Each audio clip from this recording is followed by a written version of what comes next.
coordinar? O... Sí, sí, comenzá a presentar un poquito Ah, Mónica, que es nuestra bien. coordinadora. Sí, en realidad estas son unas jornadas intercapitulares del capítulo de diagnóstico y clasificación en psiquiatría que preside la doctora Polini y del capítulo de rehabilitación psiquiátrica que presido yo. Bueno, el tema que elegimos para las jornadas es el diagnóstico psiquiátrico y la rehabilitación psiquiátrica en la práctica clínica actual. Y comenzaría hablando entonces el doctor Claudio Dressel ¿Querés empezar vos, sobre Claudio, diagnóstico. directamente? No, no, empezá vos, como quieras, empezá, como Como quieras. quieras. Si ¿Querés? no, Alma, bueno, Bueno, dale. Alma. Bueno, Entonces la arranco doctora Alma para que Polini, vamos a... que es médica especialista en psiquiatría, magíster en neuropsicofarmacología, profesora titular de psiconeuroinmunoendocrinología 2 de dicha maestría en la Universidad de Barcelona, consultora técnica de la Gerencia de Asuntos Judiciales del BCI y presidenta del capítulo de diagnóstico y clasificación de psiquiatría de APSA. Sí, doctora. Bueno, ¿se escucha bien lo que yo hablo? sí, Sí, perfecto. Perfecto. Te pregunto. Bueno, yo voy a hablar de la comorbilidad psiquiátrica de los trastornos afectivos. Digamos, en los años 70, recién en los años 70 se introdujo el concepto de comorbilidad en el ámbito de la epidemiología médica, sugiriéndose la posibilidad de que distintas entidades clínicas se superpongan o desarrollen sobre una enfermedad en curso. La comorbilidad es la presencia de dos o más enfermedades fisio- y etiopatológicamente distintas en un mismo paciente. En el campo de las enfermedades mentales se considera la existencia de una comorbilidad psiquiátrica cuando la presencia de un antecedente o síndrome psiquiátrico concurrente se suma al diagnóstico principal. Los trastornos son considerados comórbidos cuando la sintomatología de cada uno por separado se manifiesta de manera completa y se deben cumplir los criterios diagnósticos para cada entidad clínica. La depresión y la ansiedad son consideradas como entidades independientes, pero suele ser raro encontrarlas en estado puro. La experiencia clínica sugiere que muchos pacientes presentan una mezcla de síntomas ansiosos y depresivos de diversa intensidad. Hay diversos modelos que hablan sobre el tema de la comorbilidad. Vamos a hacer un mini repaso, ¿no es cierto?, de esto. El modelo unitario, que dice que los estados de ansiedad y depresión son variantes del mismo trastorno y difieren de manera cuantitativa. Ambas pueden considerarse como dos estadios sintomáticos del trastorno afectivo, y esto varía a lo largo del tiempo la proporción de síntomas ansiosos y depresivos. Y a lo largo del curso de la enfermedad se hace la valoración. Pero lo más importante del modelo unitario es que la ansiedad sería un factor etiológico de la depresión. Para el modelo unitario, la ansiedad es quien precede a la depresión. En cambio, en el modelo dualista, la ansiedad y la depresión serían entidades independientes. No son simples variantes del mismo trastorno. La edad de comienzo es más temprana en los cuadros de ansiedad que en los depresivos. Y la enfermedad es significativamente más corta en los pacientes depresivos.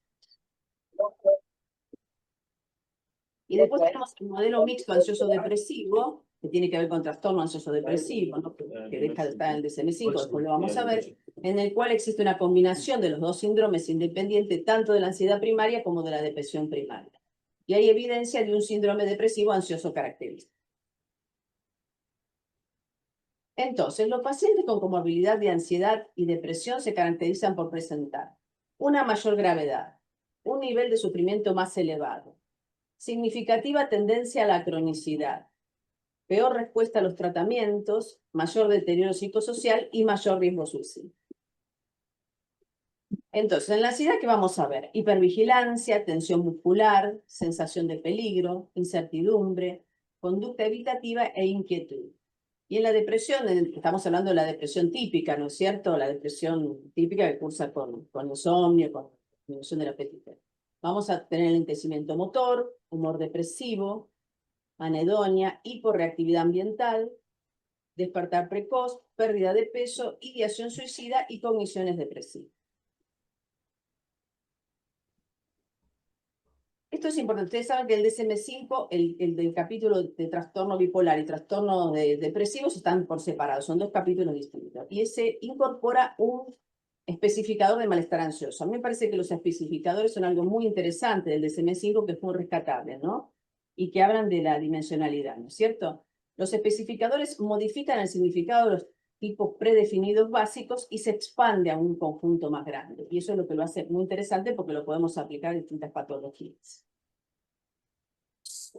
Entonces, en el trastorno mixto ansioso depresivo vamos a tener estado de ánimo bajo o tristeza, pérdida de interés o capacidad de disfrutar, ansiedad o preocupaciones predominantes, trastornos del sueño, palpitaciones, trastornos del apetito y tensión o intranquilidad. Temblores, falta de concentración, sequedad de boca, pérdida de la libido, astenia y pérdida de energía, mareos e ideas y actos suicidas.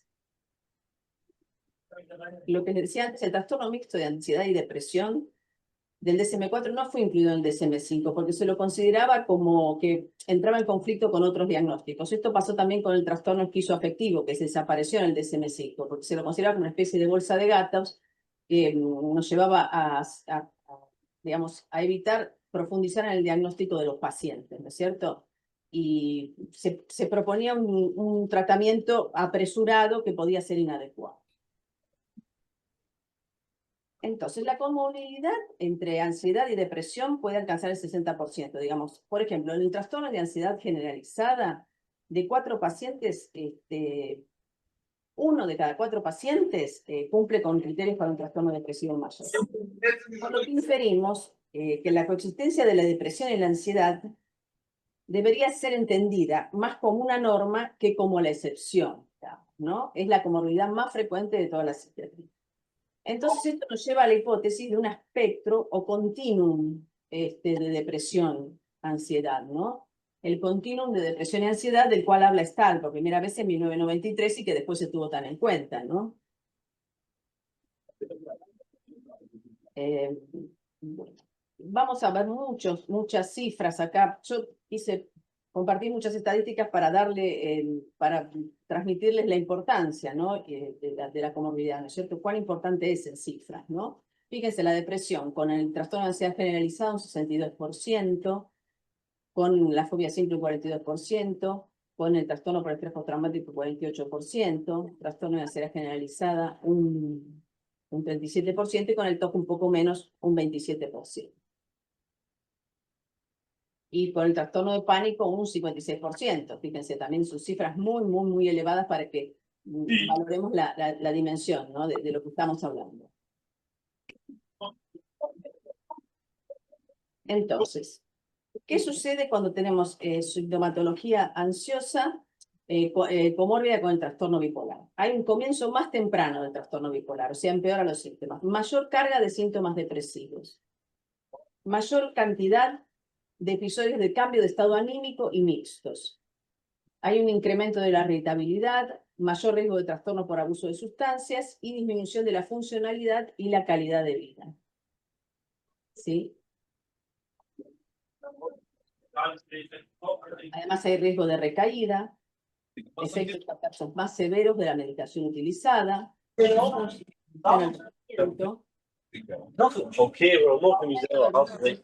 mayor tiempo hasta alcanzar la remisión y peor respuesta al tratamiento.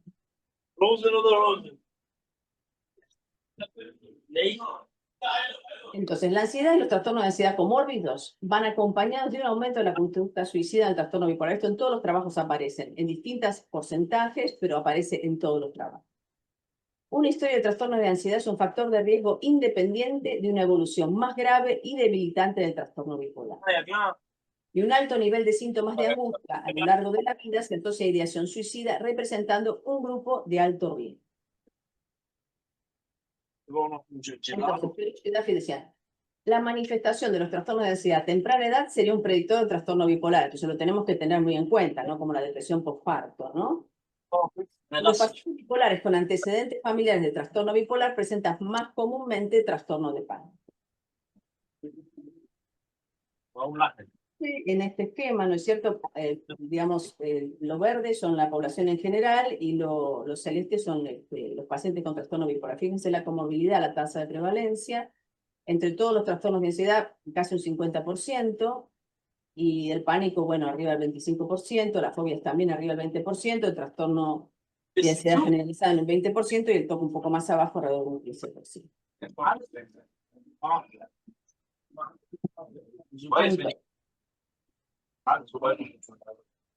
Vamos a ver el trastorno bipolar y TOC, ¿no es cierto? Entre el 10 y el 20% de los pacientes con trastorno bipolar presentan comorbilidad con TOC. El TOC se manifiesta mayormente durante los episodios de depresión o de eutimia. Los pacientes no presentan estos síntomas en los episodios de mania. Y es mucho más frecuente en sexo femenino, 2-1, en cicladores rápidos, alcoholismo, en trastornos de la personalidad y está acompañado de mayor riesgo de suicidio. Digamos, si la tenemos que pensar, hay algo importante acá, que si la sintomatología no se presenta al comienzo de la enfermedad, no tenemos posibilidad de descartarla, ya que puede aparecer durante la enfermedad, durante la evolución de la enfermedad, mucho más adelante. Esto también puede pasar en la esquizofrenia, ¿no? El TOC puede aparecer muy avanzado. Por supuesto, las relaciones, si se utilizan los antidepresivos, se prefieren los SIRS, pero debido al riesgo de viraje, es necesario previamente hacer una profilaxis con agente antihistaminótico, no con agentes.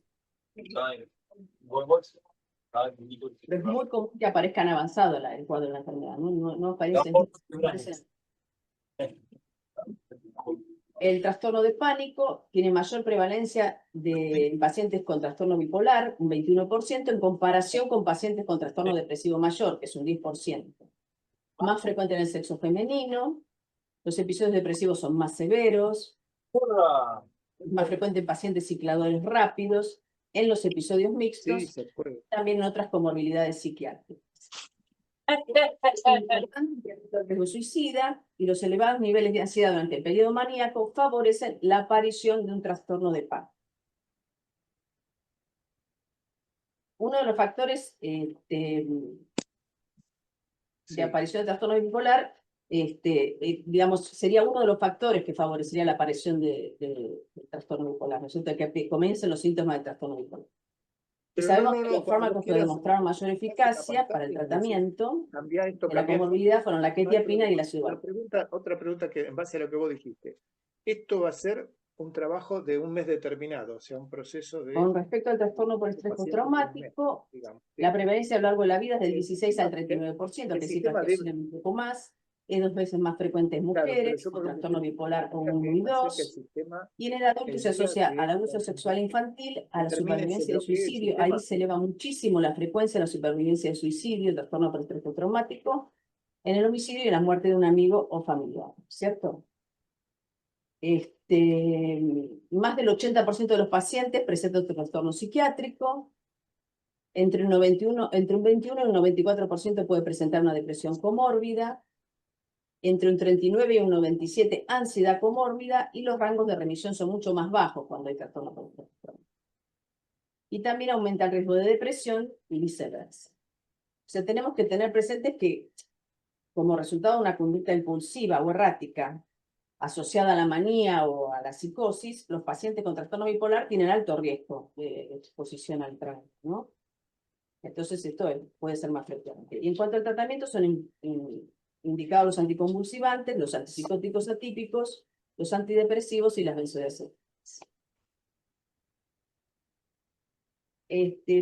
Bueno, yo no sé si ustedes tienen presente, ¿no? Pero la OMS proyecta para el año 2030 que la depresión liderará el primer puesto y será la primera causa de años por discapacidad en el mundo.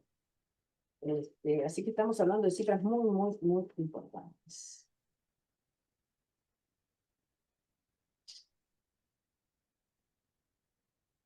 Bueno, y vamos a hacer una breve reseña de enfermedad cardiovascular.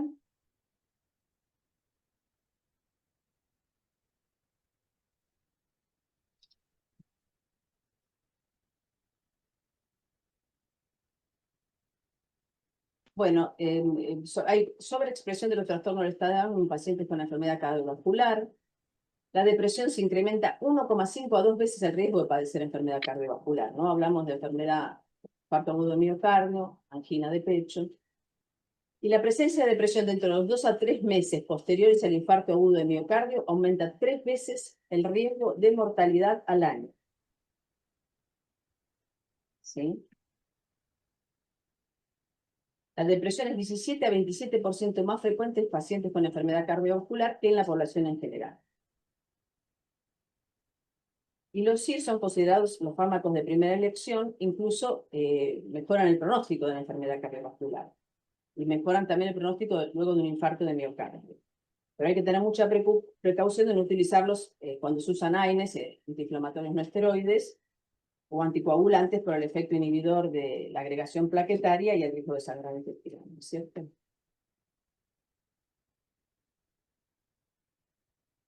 En cuanto a los accidentes cerebrovasculares, son la tercera causa de muerte en pacientes con más de 50 años. La depresión posterior a un accidente cerebrovascular influye sobre la recuperación del paciente, ya que empeora las funciones físicas y cognitivas.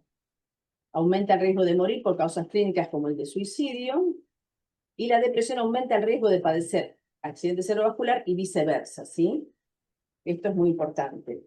Los fármacos más estudiados, la CB, han sido el citalopram y el trazodone, ¿no? Con buena respuesta.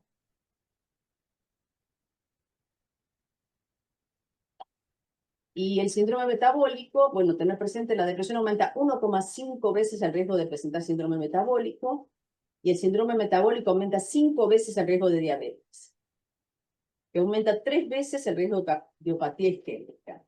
Y la prevalencia del síndrome metabólico aumenta con la edad, con lo cual tenemos que estar muy atentos en no utilizar fármacos que produzcan síndrome metabólico en los pacientes añosos, por supuesto, ¿no? O fármacos que abran el apetito, como el ácido valproico, que no produce síndrome metabólico, pero produce una apertura del apetito, ¿no? Y la diabetes, fíjense, las cifras son muy importantes, ¿no? Los pacientes con diabetes tienen 2 veces más posibilidad de presentar depresión. Entre un 10 y un 15% de los pacientes con diabetes presentan depresión. Y entre un 24 y un 29% de las personas diabéticas tendrán depresión en el transcurso de su vida. Y esta depresión se asocia con el aumento de la frecuencia y de la severidad de las complicaciones de la enfermedad.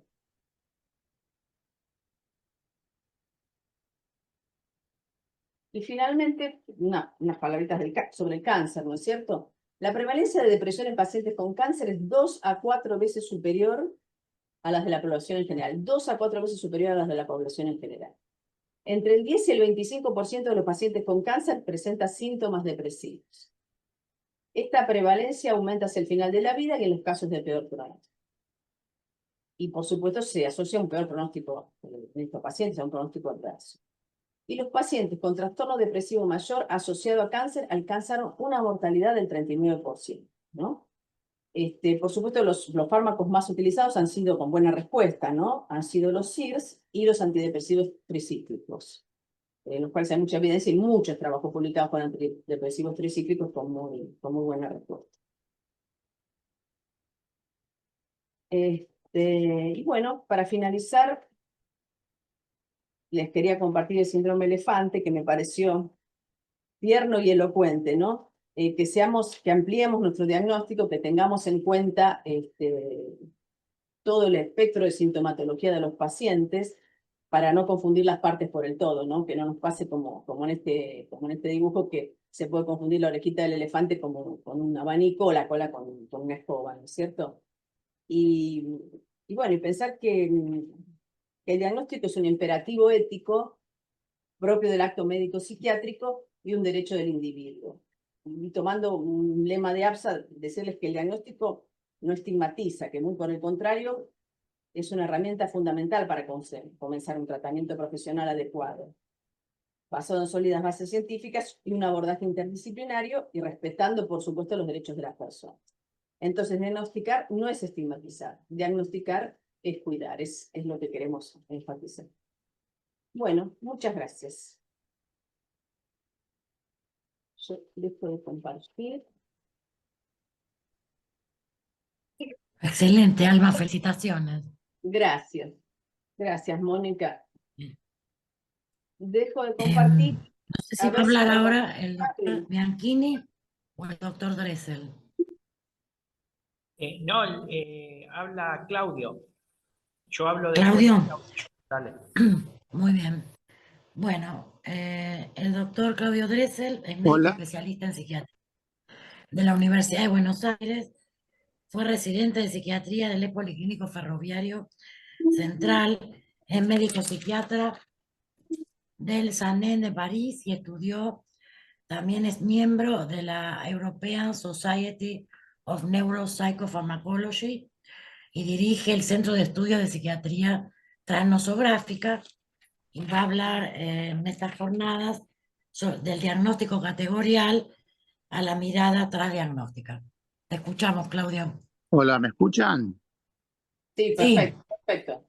¿Me escuchan? Bueno, interesante lo que hablaste, Alma, y quiero después referirme un poco al gráfico que pusiste, donde está la superposición de que hiciste unos círculos, o sea que está la superposición de espacios en que se interconectan muchos síndromes clínicos, que da El pie a con- pensar. ¿Querés que lo ponga? Ponelo porque es muy interesante ese gráfico que pusiste por allí, porque es muy interesante, ¿no? Yo empezaba primero, ya que estoy acá en Ámsterdam, contarles que en esta ciudad hay un solo monumento a una persona, ¿no? Y lo curioso, que esa persona es un filósofo. O sea, Ámsterdam tiene Un a poquito más fuerte, por favor, Claudia, me cuesta escucharte. Ámsterdam tiene como única estatua, a quien le ha hecho una estatua, es nada menos que a Baruch Spinoza. Ah, Es increíble, pero es el único tipo que tiene algún crédito como para que le hayan hecho un monumento. Y esto es claro. una cosa muy interesante porque, bueno, todos saben de que Spinoza, que vivió en 1650, más o menos 1632 a 1677, fue el rival filosófico de otro gran filósofo que fue René Descartes, que fueron contemporáneos, ¿no? O sea, pero bueno, pero Spinoza era judío, era exiliado portugués acá en Ámsterdam, se dedicaba a hacer lentes para microscopios y fue judío y echado de la propia comunidad judía por sus ideas sobre la concepción de la mente y el cuerpo, cosa que rivalizaba con Descartes, pero Descartes era el filósofo del rey, era cristiano y tuvo mucho éxito político en la definición, digamos, en la exposición del curso de las ideas. Allá es que después de las ideas de Descartes de separar mente-cuerpo, las toma Leibniz, de ahí Brentano y Freud termina siendo todo la teoría freudiana tan conocida por todos nosotros. Pero a Spinoza lo sigue alguien, un médico alemán que merece ser recordado, y más por sobre los psiquiatras, que fue Hermann von Helmholtz. Helmholtz vivió en el año 1821 a 1894 y es la primera vez que alguien teniendo una posición contraria a Descartes, habla de la inferencia inconsciente. Fíjense ustedes qué término tan interesante, ¿no? Que en el año ya 1820, él habla de inferencia inconsciente. Claro, a él lo sigue Wundt, a Wundt lo sigue Hertz, y Hertz después es seguido por Max Planck, ¿no? Que Max Planck, todos lo conocemos, un físico que tuvo que ver con todo el desarrollo de la física teórica de nuestro tiempo. ¿Y qué pasa en la psiquiatría mientras tanto, ¿no? ¿Qué pasa? Porque eh, mm, eh, hablamos de que la psiquiatría se siente atravesada por lo que serían los paradigmas, si seguimos un poquito a Hume, paradigmas. O sea, es una ciencia que atraviesa el tiempo, atraviesa distintas épocas. Y si seguimos aquí, nosotros nos vamos a encontrar que estamos, después del DSM-5, ya en los comienzos del final de un paradigma, ¿no? Que fue el paradigma psiquiátrico, es el DSM-3, ¿no? Que surge en 1980 como un auténtico paradigma de la psiquiatría contemporánea, ¿no? Que trata de crea los criterios necesarios, suficientes y explícitos para diagnosticar enfermedades mentales. Pero también, al mismo tiempo, en la misma década, alrededor de 1890, empieza la famosa década del cerebro, y ahí se empieza, la gente que se dedica a la investigación empieza a aplicarle al cerebro lo que llama ingeniería inversa. O sea, no se parte de la observación directa clínica, sino que se parte de descomponer al órgano en sus partes, ver cómo funciona cada parte y de ahí construir hacia arriba los diagnósticos. Esto es una cosa muy nueva, muy distinta a lo que es la psiquiatría convencional, la que todos conocemos, y lleva después al surgimiento de los modelos dimensionales, de los modelos, de los modelos espectrales, de los modelos como GWAS o HipTop, que si bien todavía no están terminados, pero sí se están haciendo avances muy interesantes sobre estos modelos diagnósticos. Entonces, lo que tratamos de hacer, los que más o menos nos gusta el término del transdiagnóstico, es darle mucho más crédito al síntoma que al diagnóstico. O sea, priorizamos el síntoma. ¿Por qué? ¿Y por qué priorizamos el síntoma? Porque la palabra síntoma viene de symptome, ¿no? Y esto deriva del griego sintitio, que es acaecer al mismo tiempo. Un síntoma es la observación de dos elementos que ocurren al mismo tiempo. Y esto es interesante tomarlo como tal, porque cuando nosotros hacemos la observación de la conducta de un paciente, estamos al mismo tiempo infiriendo que hay otro tipo de actividad que está apareciendo en otro lado, que es en el aspecto biológico. Por eso usamos el materialismo como elemento para abordar la especialidad, no el aspecto dualista, sino unir la cuestión de mente y cuerpo en una sola entidad. Pero todavía no tenemos una palabra para conceptualizar esto, todavía no tenemos una palabra para conceptualmente unir mente y cerebro. Sería la conjunción de los dos términos, cerebro y mente, pero pensados al mismo tiempo. ¿Y por qué aparece esta idea de pensar así las cosas? Porque desde también esta década del cerebro, la genómica ha vuelto con sus técnicas, sobre todo las técnicas de CRISP, a secuenciar el genoma humano, y lo que empezamos a hallar, lo que empieza a aparecer es la psiquiatría genómica. Sobre todo la psiquiatría genómica la sigue la escuela de Cardiff, de Owen, de Craddock, de Hammerhock.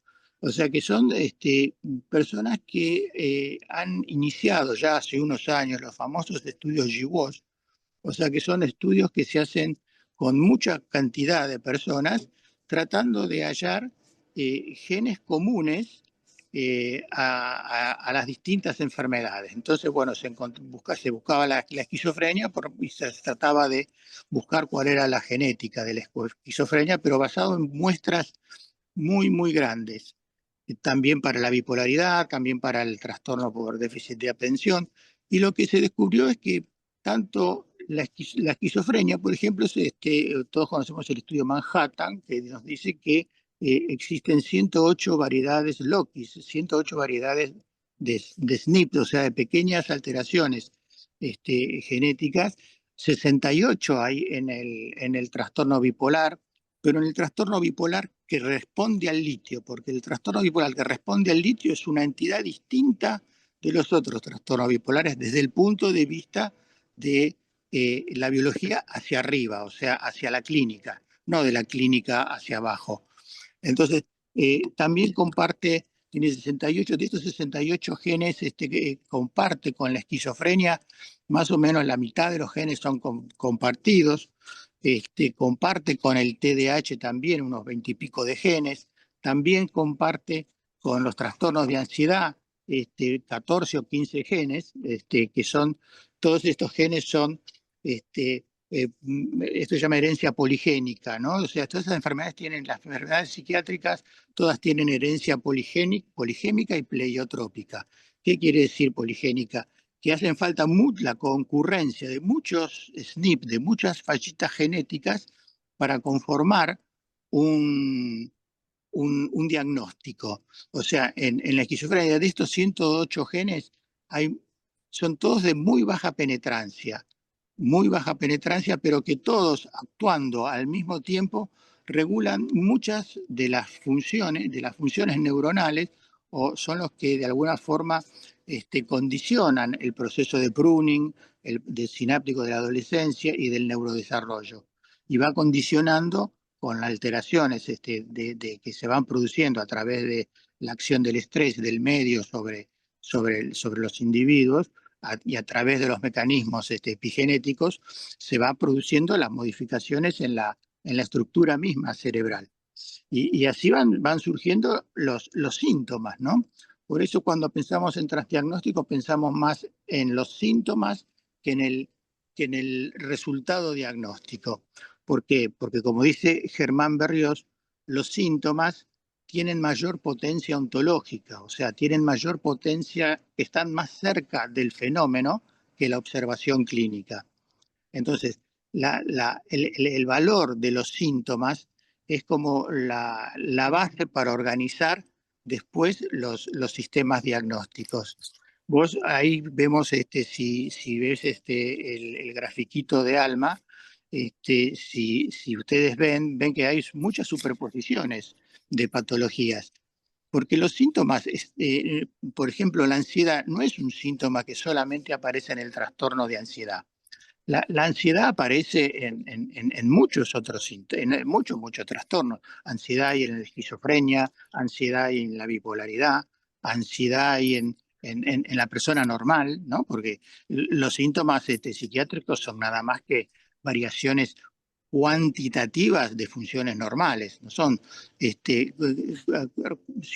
síntomas que no están en la gente normal. Lo que están es diferenciados en la intensidad. Pero el origen del síntoma, el origen biológico del síntoma, o cuál es la estructura material que sostiene al síntoma, es la misma. Entonces, conformar los modelos transnosográficos todavía está en principio, ¿no? Todavía estamos en los principios de el desarrollo de los sistemas transdiagnósticos. Tal es así que si ustedes leen bien el DSM-5, en la última parte, en la sección 3, ya menciona la aparición de estas opiniones o de estas ideas que nos van anunciando que el sistema DSM está entrando en lo que se llama la fase del final de un paradigma. Por eso ya para la revisión del DSM-5 ya hay muchos de los que participan de la formación del sistema, ya empezando a tomar cosas desde otros sistemas y empezando a tratar de condicionar los síndromes de acuerdo a otro tipo de patrones, a otro tipo de agrupación, ¿no es cierto? O sea, son agrupados desde otro punto de vista. Lo cual no invalida el diagnóstico, no lo invalida para nada el diagnóstico clásico y categorial que todos hacemos, pero sí le agrega una visión más fisiopatológica, que cada síntoma de alguna forma tiene una fisiopatología necesaria para su expresión. Por eso La superposición de los síntomas para nosotros es lo más importante y para medicar, en realidad después nosotros medicamos la fisiopatología de los síntomas, no de los trastornos. O sea, si nosotros vemos el mecanismo de acción de un psicofármaco, vamos a hacer una farmacología más racional. O sea, si sabemos que bloqueamos el receptor D2, sabemos qué es lo que está ocurriendo con la secreción, con la respuesta dopamínica en el estriado.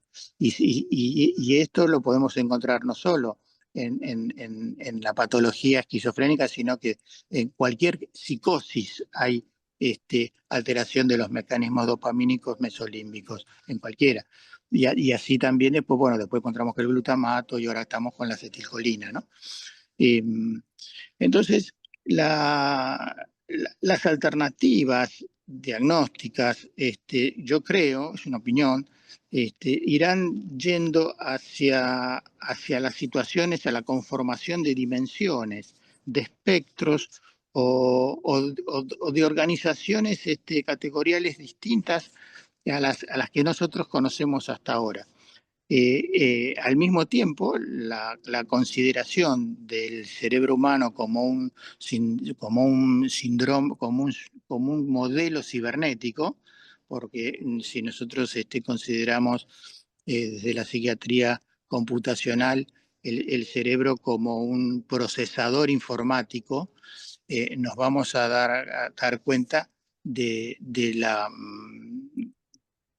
agrupación que hacemos de los síntomas son lo que más nos va a interesar. Inclusive Stahl, ¿no? El famoso farmacólogo, él dice que para medicar los pacientes, él habla de utilizar el diagnóstico categorial, pero después habla de descomponerlo en sus síntomas y tratar farmacológicamente los síntomas como para después armar el modelo terapéutico, o sea, el modelo farmacológico.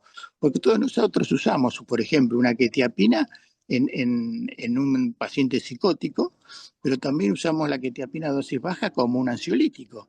¿Y por qué? Porque la fisiopatología de la ansiedad y de la psicosis tienen algún tipo de relación última. No están totalmente aisladas una de la otra. Y al mismo tiempo nosotros vemos que los síntomas se superponen. Los síntomas no, como dice Germán Berriós, son objetos híbridos, no son objetos ni abstractos ni objetos concretos. Los síntomas son objetos híbridos que componen un componente material y un componente mental, pero como vistos como un continuo, como una continuidad entre un fundamento fisiopatológico, fisiológico, que ancla en la genética, que es rodeado después por cuestiones, por el modelo adaptativo del cerebro que tiene sus mecanismos para ir reconfigurando momento a momento su estructura, y esto lo hace a través de todos los sabemos, ¿no? Los mecanismos epigenéticos como la metilación del DNA, la acetilación de las histonas, que son las formas en que el cerebro va autorregulando la adaptación a los contextos y al mismo tiempo va interactuando con la información genética que viene de la acción molecular del cerebro.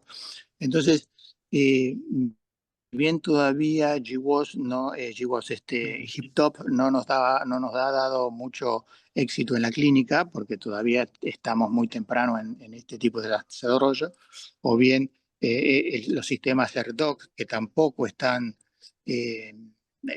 se han terminado, o sea, todos podemos buscar dónde están los sistemas ERDOC, pero son sistemas diagnósticos que tratan de unir un factor biológico, un factor molecular, un factor genético, un factor de estructura cerebral y un factor conductual y un factor social. Entonces, trata de abarcar todo el largo del síntoma, toda la riqueza que tiene el síntoma. Entonces, bueno, la forma que nosotros tenemos en el fondo para afrontar el paciente es agruparlos por dimensiones, por espectros, como se habla del espectro autista, o la dimensión bipolar, o la dimensión ansiogénica, y esto se va a ir poquito a poquito imponiendo en el sistema del DSM-6 seguramente, si bien no va a entrar en esto todavía con una forma dimensional, lo va a hacer categorial, digo, lo va a hacer en una forma más de acercamiento dimensional, ¿no? O sea, fíjense que ya salieron eh, varios ítems en el DSM-5 y está aumentando ya demasiado la cantidad de patologías, ¿no? O sea, ustedes todos sabemos que en el DSM-5 hay más o menos 352 diagnósticos y en el DSM-2, por ejemplo, teníamos 260. El DSM-3 teníamos más o menos unos 200 y pico y ahora ya estamos en el DSM-5 en 350 trastornos.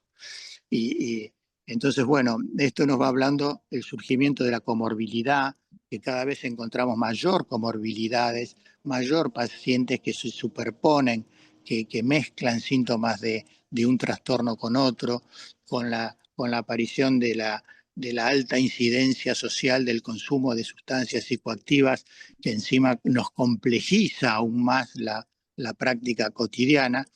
Y nos impone una forma de medicar y de tratar al paciente mucho más individual, mucho más centrada en la individualidad del paciente, más que en el agrupamiento por categorías.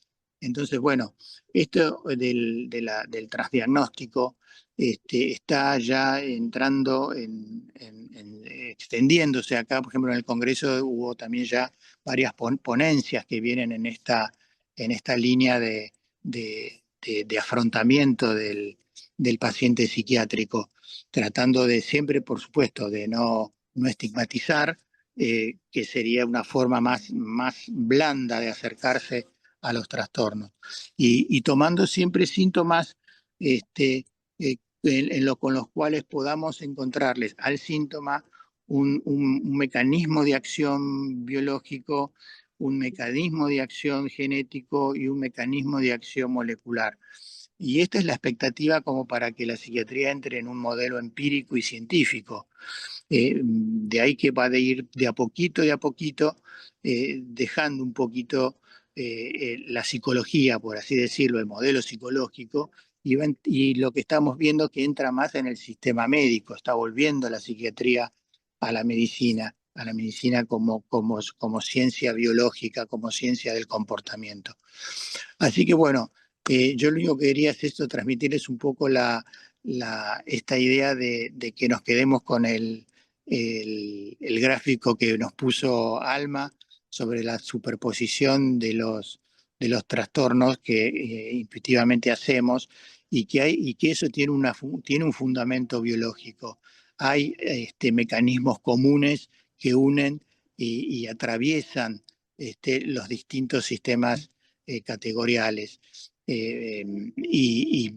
Para que y si logramos hacer esto, vamos a hacer un abordamiento al paciente mucho más individual y mucho más preciso en el aspecto farmacológico, porque lo vamos a medicar desde su fisiopatología y no tanto desde la observación clínica. O sea, vamos a entender que la ansiedad tiene una fisiopatología, que la irritabilidad tiene una patología, tiene una fisiopatología, que la excitación psicomotriz tiene una fisiopatología y los síntomas psicóticos tienen una fisiopatología determinada y con una raíz biológica y molecular que de a poquito vamos entendiendo cada vez más. Así que bueno, quería ser mi aporte chiquito desde acá a la charla que Alma tan amablemente me permitió estar. Sí, así que muchas gracias por el tiempo dispensado. No pude mostrarles ningún gráfico porque, bueno, la idea mía era también traer algún gráfico para poderles mostrar más modelos transnosográficos que se pueden llegar a usar y que están empezando a tener un poquito más de prensa o de interés en los distintos psiquiatras. Así que bueno, muchas gracias por el espacio.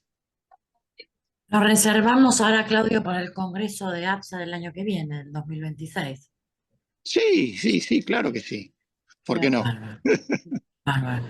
Bueno, Muchísimas gracias, excelente, Mario, porque Claudio. es la 1 de la Muy mañana ya, así que es un integrativa esfuerzo tu enorme, lo valoramos exposición. muchísimo, ¿eh? Un Sí, acá abrazo. es la 1. No, ¿qué hora es La ahora? 1, Acá Gracias, sí, Claudio. sí, la 1 menos 10. Así una que menos 10, claro. encima me agarraron acá había mucho ruido ambiente porque estaba uno que pasaba acá en el hotel, la máquina limpiando, el otro que pasaba con el trapo de piso, o sea que era un despelote esto. Así que lo lamento por las interferencias de los ruidos que ustedes escucharon. Bueno, muchas gracias, Claudio. Bueno, Vamos lo a sigo presentar escuchando. Un sí, abrazo presentamos al grande. doctor Un Santiago abrazo, Bianchini. Claudio. Muchas gracias. Gracias, gracias. Bueno, presentamos al doctor Santiago Bianchini, que es médico psiquiatra de la Universidad de Rosario, ex médico del Hospital Laura Bonaparte del sector de internación y actualmente titular de guardia del Hospital Piñero y miembro del capítulo de diagnóstico y clasificación de la psiquiatría de APSA. Te escuchamos. Bueno, bueno, gracias, Mónica. Bueno, buenas noches a todos. Bueno, gracias a Perdón, Alma acá por la el doctor Toro invitación. Martínez, perdón, Santiago, el doctor Toro Martínez está felicitando al doctor Claudio Dressel por la visión integrativa que hizo de su exposición, ¿no? Gracias, discúlpame, Santiago. Sí, Te Esteban, escuchamos. gracias por estar hoy también acompañándonos. Valoramos mucho, mil gracias, de verdad. Gracias, gracias de verdad. Bueno, seguimos, Bueno, seguimos. buenas noches a todos. Bueno, gracias a Alma, la directora del capítulo, por la oportunidad de exponer acá con ustedes. Bueno, yo voy a hablar de trastornos afectivos, sobre todo depresiones, y su comorbilidad justamente con el consumo de sustancias y otras adicciones que cada vez estamos viendo más con mayor frecuencia. Bueno, como todos ya sabemos, tanto en la atención pública como privada, la comorbilidad en lo que son los trastornos afectivos y las depresiones y el consumo de sustancias o conductas adictivas, sobre todo con toda la, la era digital y el problema que se está generando con las apuestas digitales, estamos viendo que tanto la prevalencia, la incidencia, la frecuencia y los consumos abusivos están aumentando de forma alarmante, así como también disminuyendo la edad de inicio de estos consumos.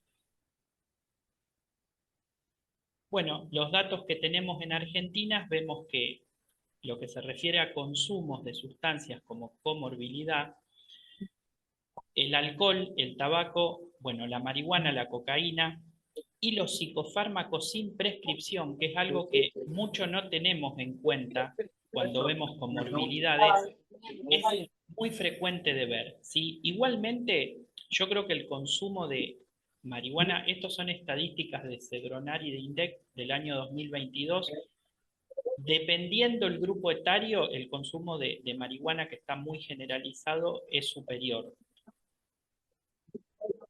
Bueno, ¿con qué datos contamos actualmente? En relación a datos que tenemos de la ciudad de Buenos Aires. En relación al consumo, los datos son muy preocupantes, no solo en lo que respecta a consumo de sustancias, sino al uso problemático de celulares, y siendo esto una puerta de entrada para las apuestas digitales. Es de suma importancia y prioridad diseñar políticas que aborden estos temas. Con respecto al uso problemático del celular, las estadísticas de los últimos 2 años son muy importantes. Para que ustedes vean, 6 de cada 10 jóvenes usan el celular más de 5 horas netas al día y 4 de cada 10 jóvenes presentan un nivel alto de riesgo, digamos, compulsivo de uso del celular. Hay una práctica que luego de la pandemia se potenció, que es el doom scrolling, o el scrolling, que es para que se entienda, o sea, es cuando una persona está todo el tiempo mirando con el celular cosas, digamos, de manera automática. Eso es una práctica cada vez más frecuente y una práctica que sería un factor de riesgo o traería problemas para generar una dependencia y una adicción en el uso de la tecnología. Está comprobado o está empezándose, a demostrarse que estos usos compulsivos o adictivos de las tablets, celulares, cualquier sistema digital, generan alteraciones y cambios neuroplásticos muy similares a los que están estudiados en las adicciones a sustancias y en los trastornos afectivos. Entonces, lo que empezamos a plantearnos es si estas conductas no se transforman o ya se transformaron en factores de riesgo potenciales, digamos, para desarrollar trastornos o síntomas, como decía Claudio, de manifestaciones patológicas en todos los grupos etarios, no solamente en la población joven. Bueno, con respecto a esto, las apuestas online están en ascenso, los porcentajes son alarmantes, los jóvenes, que son los que más permanecen con estas conductas de scrolling con los celulares, son los que más apuestan, incluso con disfunción laboral, escolar o académica, y con disfunción social. Incluso se ve gente muy endeudada por estas cuestiones de las apuestas digitales. Miren, les voy a contar un caso, para los que no me conocen. Yo trabajo de psiquiatra de guardia en un hospital de agudos de la ciudad de Buenos Aires y estamos viendo muchos, no solo ideas, sino tentativas suicidas graves en poblaciones jóvenes que arriban con el sistema del SAME a la guardia. Y en muchos de estos pacientes no es que se detecta solo un consumo de alguna sustancia o algún trastorno de la personalidad o algún trastorno afectivo de base, sino que muchas jóvenes están empezando a manifestar que tienen altos niveles de endeudamientos con las aplicaciones digitales. Y cuando les digo altos niveles de endeudamiento, no es sino miles de pesos algunas personas deben. Y bueno, y se manifiestan con conductas suicidas, con ideas de ruina. Entonces, es una problemática muy compleja que tampoco la podemos encuadrar categorialmente en un diagnóstico y la tenemos que abordar sindrómicamente, sintomáticamente. Bueno, con respecto al consumo de sustancias también, la problemática, como ya lo sabemos, viene de décadas y es muy importante tener en cuenta los cambios neuroplásticos que se dan, sobre todo en el cerebro de un adolescente que empieza con conductas adictivas con lo virtual, que consume marihuana, que consume pasta a base de cocaína, que consume alcohol en grandes cantidades cuando sale con los amigos, incluso hay chicos que consumen a diarios. Bueno, hay que plantearnos cómo impacta en la neuroplasticidad de ese cerebro que todavía no está desarrollado en un potencial factor de riesgo para desarrollar psicopatología, digamos, en los años subsiguientes. Bueno, conclusiones.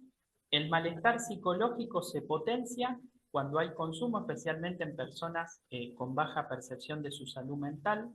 El 25% de quienes consumen sustancias reportan síntomas de moderado a severo.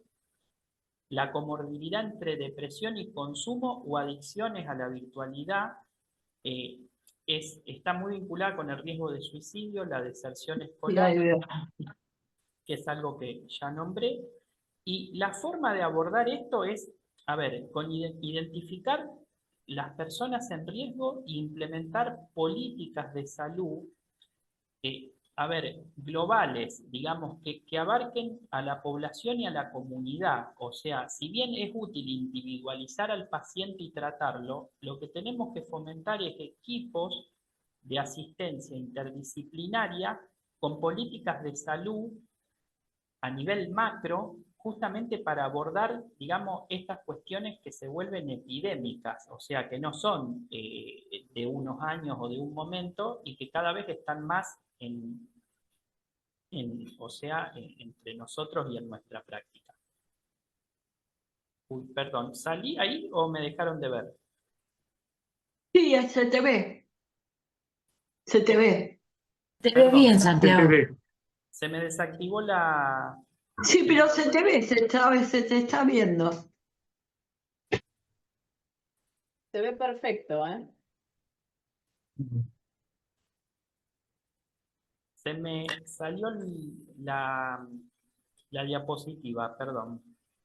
Ah, bueno, es otra cosa. Se ve perfecto. Acá se ve la Sí, diapositiva. perfecto, perfecto. Aportes a lo translacional. Ahí está, ahí la veo de vuelta, perdón.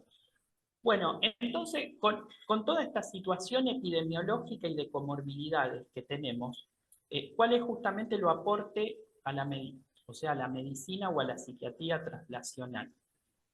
Como podemos entender, la relación entre trastornos depresivos, consumos de sustancias y adicciones de otra índole es bidireccional, digamos, es una relación muy compleja, ambas condiciones pueden potenciarse mutuamente y compartir incluso mecanismos neurobiológicos en conjunto, ¿sí? Entonces, lo que nosotros tenemos que entender es que muchas veces no es fácil hacer un diagnóstico, por así decirlo, de precisión en un paciente que tiene muchas comorbilidades.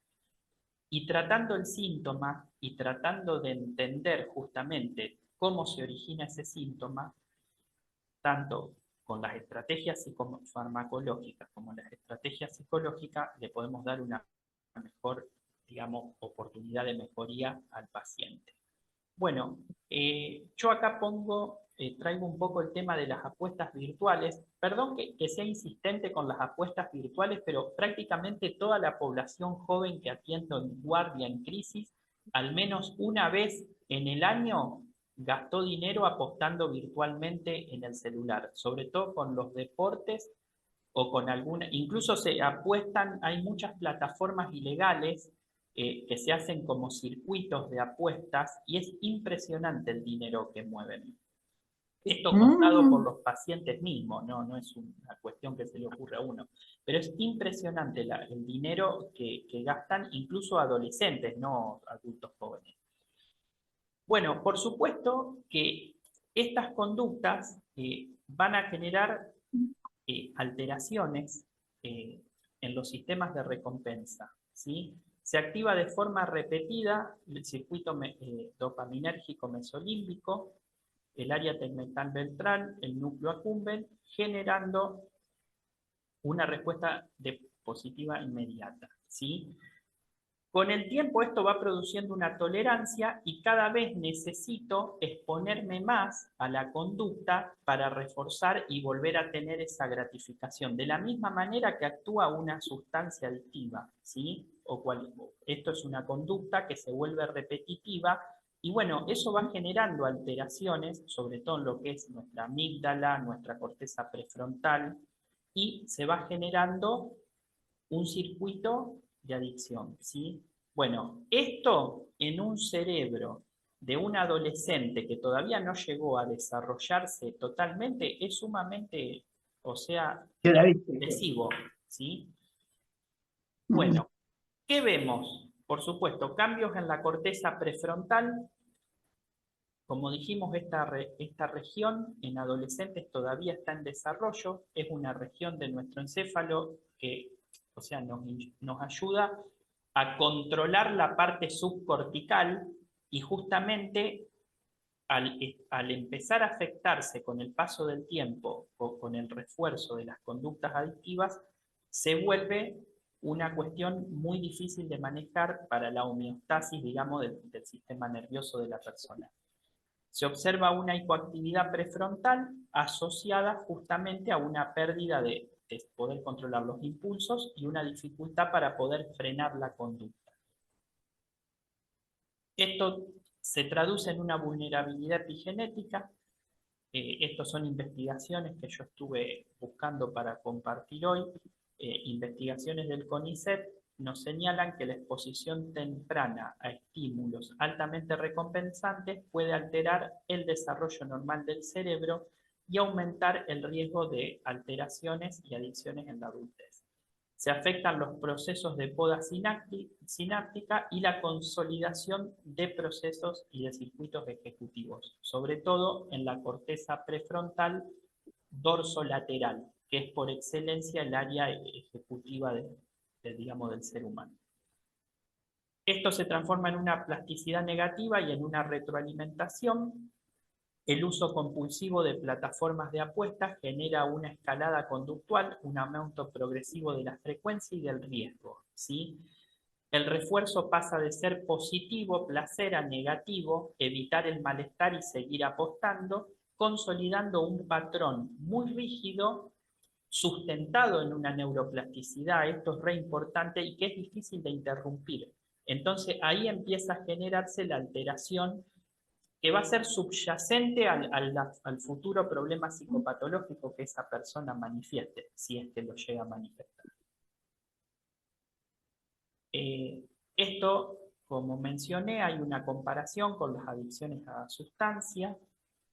La activación cerebral es similar a la que ocurre con drogas como la cocaína y el alcohol. Se afecta el sistema de recompensa emocional y el control inhibitorio.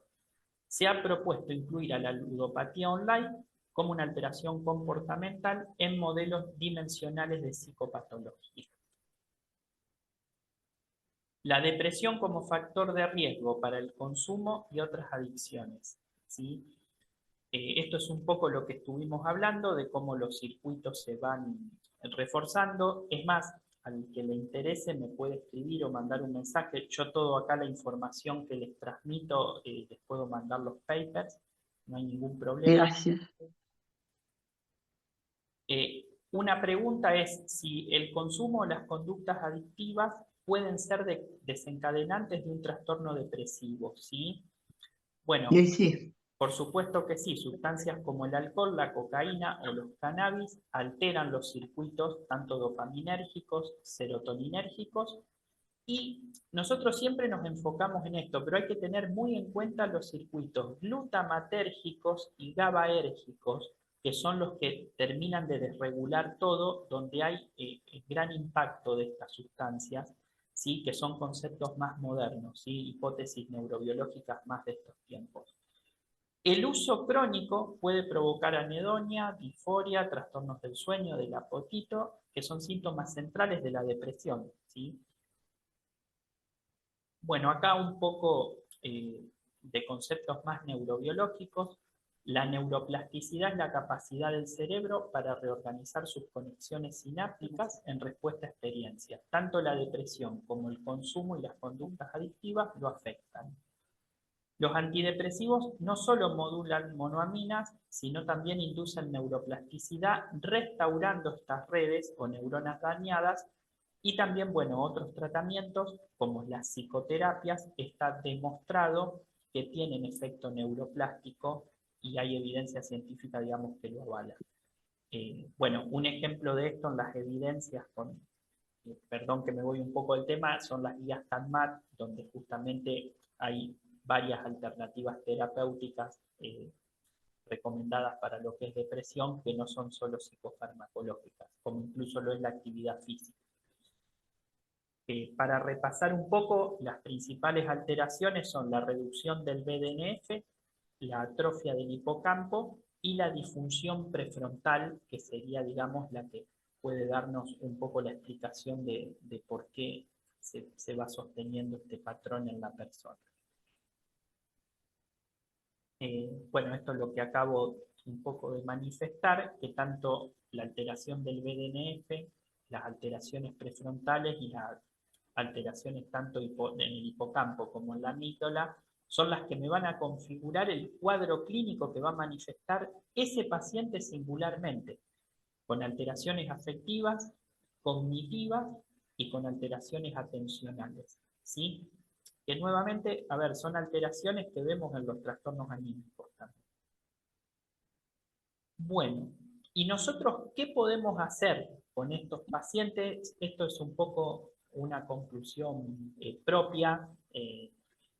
Prevenir, acompañar al paciente, escucharlo al paciente, escucharlo, no todos los pacientes son iguales, y no subestimar los cuadros, ¿sí?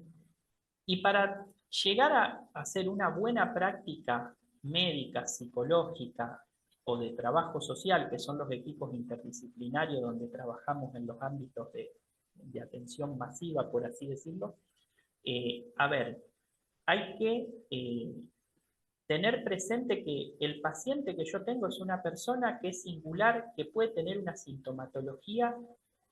Como decía la doctora Polini, es muy importante que tenga derecho a tener un diagnóstico, pero no tenemos que caer, digamos, en la trampa de tratar de buscarle la categoría perfecta donde ponerlo, porque hoy justamente con el nivel de comorbilidades que se manejan los pacientes, ni hablar los trastornos psicóticos, que es un tema que no tocamos, es muy alto y es muy difícil encontrar pacientes que vengan con un diagnóstico clarito, encuadrado de una manera categórica, sino más bien hoy los pacientes son muy híbridos los diagnósticos que vemos y bueno, es un desafío para nosotros y muchas veces trabajar con el síntoma es de suma, digamos, utilidad y bueno, es muy provechoso para el equipo. Así que bueno, eso es un poco lo que les quería contar esta noche y bueno, nuevamente muchas gracias por la oportunidad de exponer. Bueno, excelente, Santiago, muy interesante. Te olvidaste de poner la rehabilitación también de los pacientes, que es un tema que, bueno, Por supuesto, es que el tratamiento es tratarlo y es rehabilitarlo conjuntamente. claro, orientado hacia la recuperación, ¿no? Así es. Bien, bueno, vamos a escuchar ahora al doctor Roberto Cacuri, que es médico especialista en neuropatología, es doctor en medicina por la Universidad de Buenos Aires, es miembro de la carrera del CONICET, es jefe de anatomía patológica del Hospital Borda y docente de posgrado de la Universidad de Buenos Aires y de la Universidad de Barcelona. Lo escuchamos, doctor Cacuri. Él va a hablar sobre el sustento neurobiológico de la rehabilitación psiquiátrica. Santiago, tenés que dejar de compartir arriba la pantalla. Acá estoy intentando salir de esto. Arriba, viste.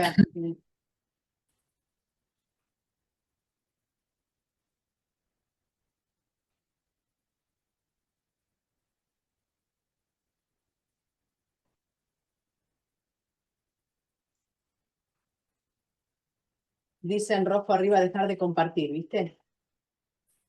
¿Ahí salió? Salió. No, Sí, yo te veo a vos, no la veo. Sí. Ahí me salió todo. Salió, perfecto. Bueno, doctor Cacuri, entonces. a Sí. ver, salió. Yo lo sigo viendo. Ahí está, compartir pantalla. Buenísimo. Ahí está. Ahí se ve. Mónica Ferrari. Doctor Esteban Maranata, todos excelentes. Excelente, Santiago. A ver qué dice el doctor Toro Martínez. A ver en el chat. Doctor Sal-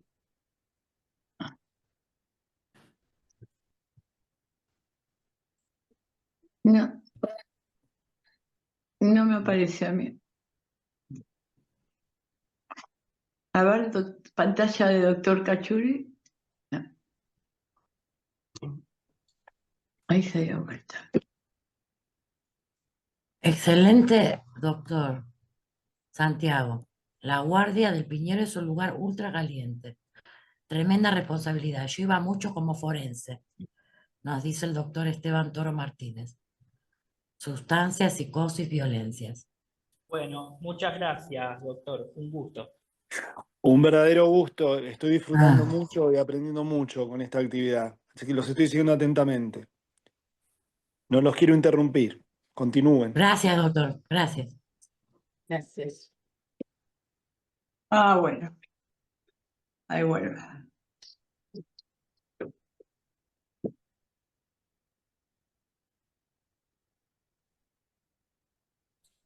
Ahí está.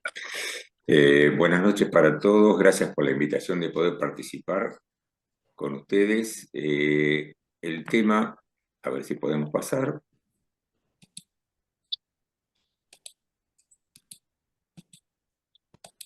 Ahí está. El tema que hemos elegido conjuntamente con la doctora Polini son los aspectos neurobiológicos de la rehabilitación psiquiátrica. Tema que se ha ido reactivando los últimos 20 años y más específicamente en los últimos 10. Todo lo que hemos escuchado por el doctor Dressel y Bianchini me sirve muchísimo porque de esta manera puedo abreviar bastante la charla por el tipo de temática que nos han brindado excelente las exposiciones. Como neuropatólogo y aparte como psiquiatra, tenemos la oportunidad, en el caso personal, de poder hacer el estudio del cerebro de muchos pacientes y por otro lado presumir a través de la investigación básica, que eso lo hemos desarrollado en los laboratorios de CONICET, cuáles son aquellas causales y por qué, de lo que se sabe, se rehabilita alguna función o algunas funciones perdidas o disminuidas en el cerebro humano. Por eso ahí en el dibujito que aparece abajo a la izquierda es cómo y por qué se repara el cerebro. A veces asistimos a una recuperación, pero no siempre sabemos el por qué. Bueno, los últimos años nos están dando la pauta de cómo y las razones de por qué se van recuperando. Desde el punto de vista anatomopatológico, les diría que a veces ya uno se transforma más en neurobiólogo. ¿Por qué? Porque antes el que hacía anatomía patológica hacía solamente anatomía patológica, el fisiólogo hacía fisiología, el genetista su genética. En este caso, cuando se estudia este tipo de patologías, el neuropatólogo tiene que conocer un poquito de cada una de estas especialidades porque eventualmente se utiliza en el diseño de los distintos trabajos y en los resultados. No se pueden abarcar todos, siempre se comparte con las subespecialidades, pero evidentemente los diagnósticos se hacen fundamentalmente complementando distintas especialidades. Y lo que se refiere en este momento, por eso ha mencionado muy bien el doctor Bianchini, es aspectos de la neuroplasticidad. No cabe duda que la recuperación de un cerebro, sea de cualquier mamífero y más aún del ser humano, se debe a la plasticidad. Y ahora vamos a ver algunos aspectos un poco más directos y vamos a tener la posibilidad de ver una mini película, que no es una película, es una imagen, donde podemos ver cómo se va recuperando. Ahí tenemos en la imagen distintos pioneros que estuvieron trabajando sobre este tema. Se conocen menos trabajos de ellos. A la izquierda tenemos, clásicamente lo conocemos, quien ha descrito el área de Broca, el mismo Broca, Carl Wernicke, Donald Hebb, quien ha peleado muchísimo con Ramón y Cajal, Camilo Golgi, en fin, individuos que de una u otra manera han inducido o han hecho aportes interesantes e importantes respecto a lo que es plasticidad. Pero hay dos individuos que son fundamentales y que nos llegan todavía hasta nuestros días. Uno de ellos es William James, el gran biólogo filósofo de Harvard, y por supuesto Santiago Ramón y Cajal. Casualmente, la concepción clásica que en muchos aspectos se continúa en este momento, él decía que el individuo mejora, él como psicólogo y también con conceptos de biología muy amplios que tenía William James, decía que los individuos mejoran en su patología psiquiátrica porque eventualmente el cerebro tendría algún tipo de modificación por lo cual el comportamiento se estabilizaba o por lo menos mejoraba. El 65-70% de sus pacientes mejoraban y él pensó que esto ocurría. Y está muy bien relatado en este libro famoso de él, de 1890. Fíjense que el término de plasticidad, que se piensan que es de los últimos años, se remonta ya prácticamente al al siglo, pasa el siglo, y yo que soy un hurguete buscando este tipo de cosas, encontramos algún término muy similar trabajando con histeria anterior a William James. Pero se considera el padre, podríamos llamar así, de la neuroplasticidad como terminología que se difundió al resto de la comunidad científica, a William James.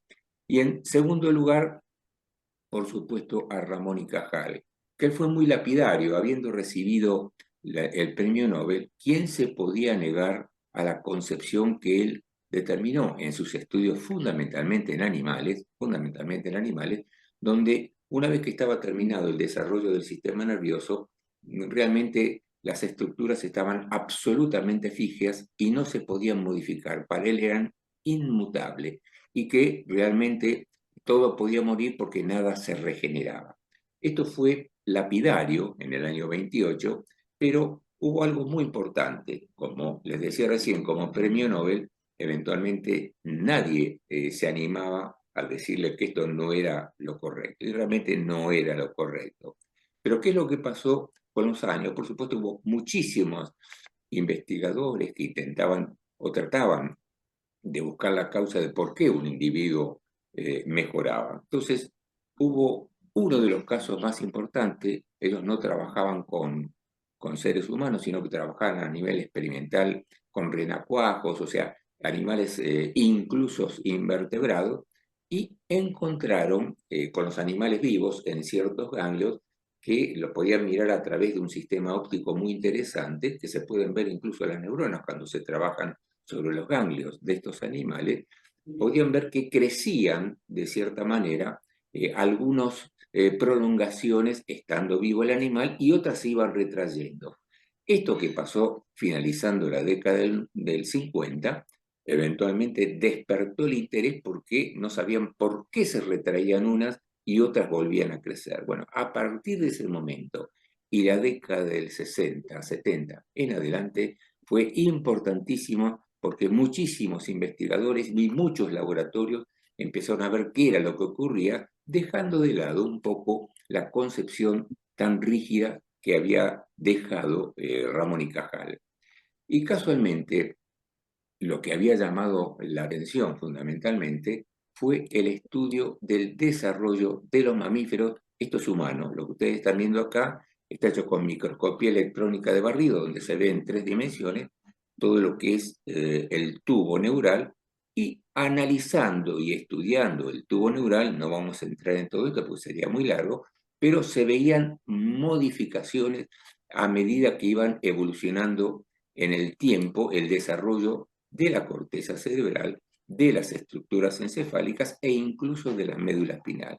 Entonces, la corticogénesis normal del individuo dio, podríamos decir, el puntapié inicial o el segundo puntapié, porque lo primero fue el de Lewis Chambers, para estudiar cómo se recupera el cerebro. ¿Y por qué llamó tanto la atención? Por lo siguiente, y esto es de una importancia trascendental para la recuperación. Hay un conjunto, familias de componentes químicos que tienen que ver, por supuesto, el desarrollo migratorio y que conforma, en este caso, del cerebro animal o eventualmente el cerebro humano, básicamente de los mamíferos. Esta fue una de las primeras sustancias que se estudió y que, conjuntamente con las otras, fíjense ustedes los años, siempre una vez que se estudia en un animal, se tarda aproximadamente unos 8, 10, 12 años en que pueda acercarse ese mismo tipo de estudio y dar seguridad en el ser humano. Entonces, se fueron acercando mucho más al siglo actual y se vieron que muchísimas de estas sustancias generaban, como decía recién, el desarrollo del cerebro humano, pero que a su vez en el momento del desarrollo era el de máxima plasticidad. ¿Por qué? Porque se iban produciendo las distintas prolongaciones, los distintos axones y el viaje de los axones para llegar a los distintos centros que iban a ser subcorticales e incluso el viaje de los neuroblastos hasta llegar a conformar las neuronas. Mientras están viajando son neuroblastos, y cuando llegan son neuronas. Lo mismo pasaba con las células de la glía. Conjuntamente con los grupos de neuroblastos van subiendo o van desplazándose los glioblastos y la van acompañando, y cuando llegan al lugar definitivo, el neuroblasto, también madura definitivamente el glioblasto y se transforma en glía. Pero para que eso ocurra, ese traslado tremendo que hace desde la región, vamos a poner, a ver si puedo para atrás, desde la región que sería el orificio interno del conducto, de lo que va a dar el origen, las células van naciendo en este sentido, en sentido transversal o longitudinal, lo mismo, bueno, requiere de todo este grupo de familias de sustancias químicas. Acá tenemos más, y por eso pusimos acá, y mucho más. Hay cerca de una cincuentena, y ahora se estudian cada vez más, factores que van a determinar la bioquímica de lo que es la migración neuroblástica. Y eso nos estaba indicado, o indicaba a los investigadores de aquel momento, que eventualmente los fenómenos de plasticidad estaban determinados por estas sustancias. Y como decíamos recién, un montón de muchas más. El Rilin es una de las más importantes, las neurotrofinas, la 3 y la 4, lo que recién mencionó Santiago, el BDN, el factor neurotrófico derivado del cerebro, las inmunofilinas, que es una familia muy grande. Bueno, todo eso se están produciendo en el momento del desarrollo. Pero acá viene lo más interesante. ¿Qué es lo que pasa? Cuando se habla de neuroplasticidad, siempre se dice que es la adaptación.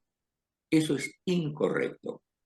Lo que sí es correcto, que lo vamos a ver ahora, es la resultante de la plasticidad.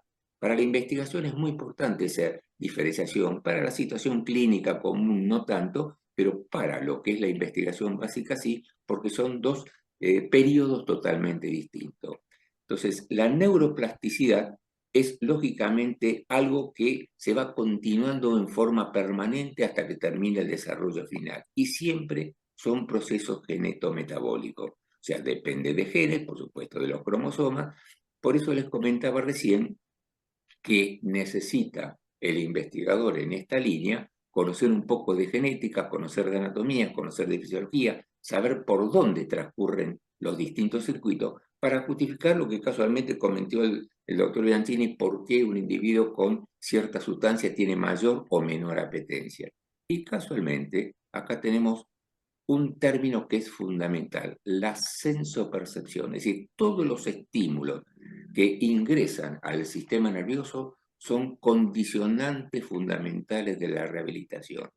¿Por qué? Porque al ingresar un estímulo que se transforma, obviamente, en potencial electroquímico, todo eso va a ir siendo conducido por los distintos actores que van a depender de diferentes sistemas, y cuando llegan, obviamente, a la neurona en sí mismo, eso es un estímulo fundamental para que esta neurona que ha sido dañada o que eventualmente ha disminuido su funcionalidad por alguna situación, comienza a superar ese trance. Y por supuesto que va a depender de la especie. Los animales inferiores a nuestra escala tienen mucha mayor capacidad de plasticidad que lo que tiene el cerebro humano, y en términos generales también a nivel orgánico. Es decir, a medida que vamos evolucionando, la mayor complejidad del organismo humano, fundamentalmente el cerebro, va disminuyendo la plasticidad. ¿Por qué? Porque hay que recomponer o tienen otro tipo de actividades funcionales, como son, por ejemplo, las actividades cognitivas, cosa que los animales van a hacer de menor intensidad. Y, por supuesto, en el mismo sistema nervioso animal o humano, no es lo mismo la plasticidad, las posibilidades de recuperación que el sistema nervioso central, que el periférico. Cambia y varía totalmente. Y cuando ya trabajamos sobre el cerebro, y esto tiene que ver no solo con las lesiones en el cerebro, que lo hemos visto permanentemente, sino también en patología psiquiátrica, las capas inferiores de la corteza, donde la neurona tiene una disposición y un tamaño distinto, es máxima la neuroplasticidad. Y eso es durante todo el trayecto vital del individuo. Y eventualmente, cada vez que va ingresando un proceso sensoperceptivo, es un código de memoria que se va rearmando. Y hay otra diferencia que también tenemos que tener presente. En una recuperación, acá me olvidé de ponerla ahí, lo sensitivo sensorial, o sea, todo lo que ha sido ingresado sensitivo o sensorial, si es que ha habido una lesión, se recupera mejor que lo motor y lo motor mejor que lo cognitivo. Lo que menos se va a recuperar en toda esa proyección va a ser lo cognitivo. Por eso lesiones importantes, por ejemplo, del lóbulo prefrontal o algunos sectores del lóbulo temporal, se hace difícil una recuperación importante, que es lo que ocurre en muchas patologías psiquiátricas con aquellas psicosis que son defectuales.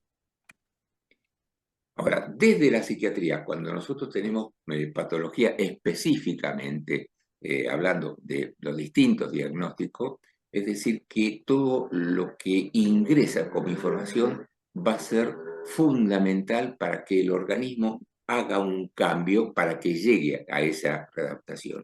Y una cosa interesante, ahí pusimos en el recuadro terapias en general.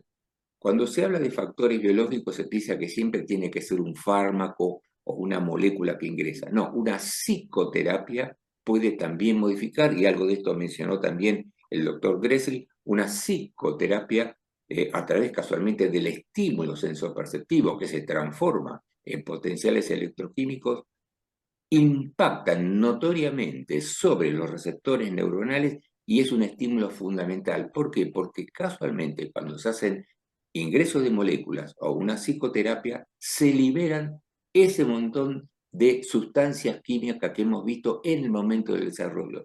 Fíjense ustedes qué trascendencia que tiene cuando se hace un tratamiento, un apoyo terapéutico, que está prácticamente como si el cerebro volviera a la etapa prenatal, donde empiezan a liberar un conjunto de sustancias químicas que van a dar el empuje y producción de un montón de axones porque se van a readaptar nuevamente. Eso ocurre con moléculas que incorporamos, por ejemplo, en un cuadro depresivo o en un cuadro psicótico cuando introducimos algún psicofármaco o incluso con la psicoterapia. Inicialmente lo desarrolló muy primitivamente Eric Kandel, pero lógicamente ya se confirmó desde el punto de vista científico, lo cual es sumamente importante porque nos está indicando lo que es la recuperación. Entonces, el concepto actual de lo que es la rehabilitación, o mejor específicamente, de lo que se llama neuroplasticidad, es un cambio en la organización del sistema neuronal y que conducen a una adaptación. Por eso, la consecuencia de esa organización neural es la adaptación. Incluso algo que no se conocía muchísimo, o nada, les diría, vamos a ver que neuronas que ante determinada situación, y esto ocurre eventualmente porque se ha hecho estudios a nivel histopatológico, funcional y por supuesto bioquímico, cambian el neurotransmisor. Si por ejemplo están produciendo un neurotransmisor inhibitorio como es el GABA, deja de producir la cantidad regular de GABA y empieza a producir, por ejemplo, dopamina. Esto es una revolución desde el punto de vista neurobiológico, porque es una nueva forma de organización neural, porque incluye también la glía también procesa neurotransmisores y empieza en situaciones de patología, tanto sea de enfermedades neurológicas como psiquiátricas, también empiezan a producir neurotransmisores, cosa que desconocíamos completamente. Entonces, ¿cuáles son los elementos fundamentales que tiene la plasticidad por lo cual el individuo va a recuperar en esa reorganización? Esto es una, casi le diría una definición que se está manejando en este momento. Todo cambio en el número, en el tipo y la función de las neuronas, cualquiera que sea, neurona dopaminérgica, serotoninérgica, lo que fuera, y de acuerdo a la zona que esté alterada y de acuerdo a la patología, esto es un agregado fundamental en los últimos 25 años, cambios en la morfología y la función de las células gliales, tampoco se conocía, y también la relación que hay entre la neurona y la glía. Todo esto se ve que genera cambios importantes en la organización neural que va a determinar entonces una recuperación. Entonces, ¿cuál es la tendencia fundamental que depende del código genético de la neurona? Formar circuitos. donde ponemos una neurona, forma un circuito. El problema es si la neurona es naturalmente disfuncional o llegó al lugar erróneamente. Entonces forma un circuito, pero es disfuncional. Y ahí es donde está el inicio de la patología neuropsiquiátrica. Y por supuesto que cualquiera de estos tres parámetros depende de cambios bioquímicos, moleculares y genómicos, realmente tanto sea de las neuronas como de las células gliales. De ahí es que es tan importante conocer un poco todo esto. Y básicamente lo que se ha denominado como neuroplasticidad, por lo cual como rendimiento final cambia la conducta, acá tendríamos un hombre enfermo, acá lo solucionamos, siempre es un cambio o una modificación a nivel sináptico. Acá tenemos con microscopía electrónica, este es un dibujito, y algunos de los neurotransmisores que tienen que ver con esto. Pero siempre es la plasticidad o el cambio a nivel sináptico. Entonces, para no entrar mucho en detalles, por supuesto que se ven en la rehabilitación modificaciones anatómicas y funcionales. No podemos entrar en todos ellos, pero sí señalamos dos que son importantes. Cuando uno ve, incluso vemos en patología psiquiátrica, desde ya los débiles mentales muchísimo más, pero también lo vemos modificaciones importantes a nivel de las neuronas, de lo que es el árbol dendrítico, la cabellera de las dendríticas que tiene la neurona y las espinas dendríticas. Esto es el meollo fundamental de lo que va a ser futuras recuperaciones. Todo esto es lo otro que ocurre en la cual va a aumentar entonces la posibilidad de recuperación. Y dentro de los cambios fisiológicos, algo que es básico, les diría, aparte de las otras cosas que no vamos a tener tiempo de charlarlo, es generar la potenciación de largo plazo, que son los procesos de memoria, por lo cual, una vez conformado un nuevo circuito o mejorado un circuito, eso queda estabilizado como memoria y ya perdura el cambio. Y ahí es cuando se hace la adaptación, la mejora o lo que es lo mismo que la rehabilitación. Y por supuesto hay un cambio significativo en todas las redes neurales y los circuitos. Y lo que está subrayado en un cuadrito, cambia en el tipo de los neurotransmisores. Todo esto, si recluta más, o sea, todo esto hace de que vuelvan nuevamente a conformarse los circuitos. Entonces, acá tenemos una lesión, post-mortem por supuesto, este individuo falleció, pero ¿qué es lo que ocurre? Esto fue hecho a nivel experimental. Esto es una médula de rata, esto es un sectorcito de esta médula de rata, está hecho con inmunofluorescencia, y ven acá un redondelito verde. Bueno, acá se produce una lesión y se lo observa con un microscopio. Hay que mirar adentro de una. Esto cuesta muchísimo hacerlo, de hacer una lesión en la médula de la rata y ver qué pasa en la lesión. Esto es a nivel orgánico. Pero ¿qué es lo que se vio? Acá tenemos la fibra normal, esa verdecita que veíamos acá, acá se produce la lesión y lenta y progresivamente comienza a degradarse. Pero con el tiempo, nos interesa un poquito mucho más largo el estudio, esta es la fibra que está lesionada y con el tiempo otra fibra con otro tipo de neurotransmisor se une a la fibra que está dañada y comienza a dejar de producir el neurotransmisor que estaba produciendo para producir el mismo transmisor que tenía la fibra dañada y se recompone este circuito. Por supuesto, son muchísimas experiencias, pero eso... y en el momento que se está produciendo la conformación del nuevo circuito, se produce la liberación, producción de todos estos componentes químicos que le estaba diciendo recién. Entonces, doctor, ¿por qué esta imagen es impactante, la imagen de recién es impactante, es excelente. No, sí, es real. Por supuesto, esto se ve también con cámara interna en cerebro humano, lo cual no se puede poner una camarita así en el cerebro humano, pero sí se ve cuando se hacen los cortes histológicos y se cultivan las neuronas. Eso es verlo, cómo se van reordenando los circuitos en un cultivo de células neuronales, es realmente impresionante. Entonces, los dos aspectos que tenemos que considerar en esto es lo que vimos recién, la plasticidad neural y la rehabilitación, que esto mejora, por supuesto, va a llevar a la adaptación. Y como dijimos recién, para la psiquiatría, etcétera, etcétera, lo mismo que estuvimos diciendo recién. La neurología va a aportar los conocimientos de por qué entonces se van a producir estos dos elementos fundamentales. y creo que bueno, son las redes.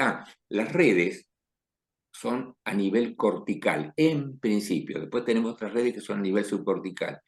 Acá tenemos una región hecha con las técnicas de Weiger y esto es, lo redondito constituirían las neuronas y por supuesto son modelos computacionales, pero estas son las redes que se van recomponiendo. Acá tenemos una red de poca cantidad de neuronas y acá tenemos muchas más. Lo importante es lo siguiente, esta neurona va a contactar con varias, pero eventualmente la recuperación se hace múltiple. Entonces se va multiplicando el efecto de recuperación. Si la plasticidad lo permite. A medida que vamos evolucionando en la edad, por supuesto la plasticidad se va reduciendo. Y solamente se anula completamente en el momento de la muerte. Esta es una red real de la misma corteza cerebral. Esto sí es un corte histológico, como dijimos recién con la técnica de Weiger, y acá tenemos un circuito. Quiere decir que cada una de estas neuronas, y esto, como dijimos recién, es un proceso computacional, no solo va a tener vinculación con otra, sino que independientemente forma un circuito. Es decir, que este es un circuito totalmente aparte de todo lo que es esta red. Y hay que seleccionar la red para ver cuál es la que está afectada. Y esto se ve mucho más en la capa 4 y la capa 5. Qué Bueno, maravilla. entonces, y esto se ve, o sea, porque esto es el cerebro humano, obviamente. Eventualmente todo esto es lo que estuvimos viendo hasta recién, por eso es la base de la rehabilitación funcional a nivel del sistema nervioso. Y bueno, esto es básicamente, no quiero demorar mucho más, quiero comentar lo siguiente, los genes que recién también comentó el doctor Dressel, les quiero mostrar esto. Una que Santiago mencionó también, cuáles son aquellas regiones que tienen que ver, no vamos a entrar en esto que se hace muy largo, en esto. Desencadena neurogénesis cada vez que hacemos un tratamiento. Esto es de la neurobiología un hito fundamental y con eso entonces los nuevos circuitos. Y fíjense ustedes en lo siguiente, acá tenemos neuronas que son peladas, que han sufrido determinado tipo de problemas, un paciente esquizofrénico, pero haciendo un tratamiento, no es el caso de este mismo paciente, por supuesto, porque esta es una biopsia, aumentan estos redondelitos que indican las espinas dendríticas. O sea, cuando esto vuelve a conformarse, indica que el organismo se ha ido recuperando. Y sí, ustedes pueden llegar a poder verlo. Fíjense que en esta imagen, no sé si ustedes llegan a percibir, está con más luz y menos luz, hay desplazamiento de moléculas. Esto es una neurona, Sí. esto es el árbol dendrítico, y este es el desplazamiento de moléculas que están manejadas desde el punto de vista, son iones y moléculas de recuperación que están con material radiactivo y se van trasladando para conformar nuevamente el circuito. Quiere decir que en este individuo que ha tenido esta lesión va a pasar lo mismo, y un individuo con un trastorno de orden psiquiátrico pasa exactamente lo mismo. Vale decir que hay sectores del organismo que están preparados entonces para producir y elaborar este conjunto importante de sustancias que todavía están en plena investigación. Y me parece que no había más. Lo hice un poco rápido porque por cuestiones de la hora me parecía que podía agotar un poco.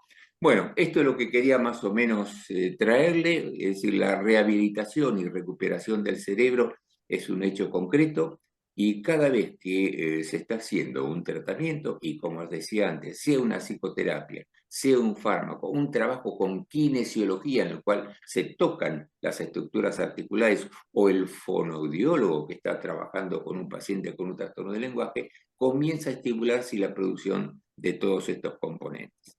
Bueno, muchísimas gracias por haberme Muchísimas escuchado. gracias.